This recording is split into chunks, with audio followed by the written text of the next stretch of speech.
9 రోజులు గణపతి నవరాత్రులు చేసి 10వ రోజున వినాయకుడిని ఎందుకు నిమజ్జనం చేస్తారో తెలుసా?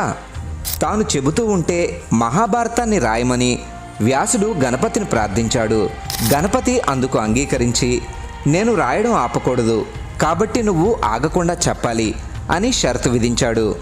వ్యాసుడు అందుకు అంగీకరించి, నేను చెప్పేది మీరు అర్థం చేసుకోకుండా రాయకూడదు అని షరతు విధించాడు. గణేశుడు అందుకు ఒప్పుకోవడంతో వ్యాసుడు చెప్పడం మొదలుపెట్టాడు. గణపతి రాస్తూనే ఉన్నాడు. అలా రాసేప్పుడు లేఖిని విరిగిపోతే వినాయకుడు తన దంతాన్ని విరిచి దాంతో రాయడం మొదలుపెట్టాడు.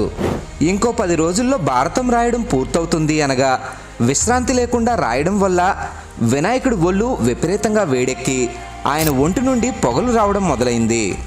అది గమనించిన వ్యాసుడి శిష్యుడు వైశంపాయనుడు బంకమట్టిని ప్రతిరోజు వినాయకుడు ఒళ్ళంతా రాసేవాడు. అలా 9 రోజులు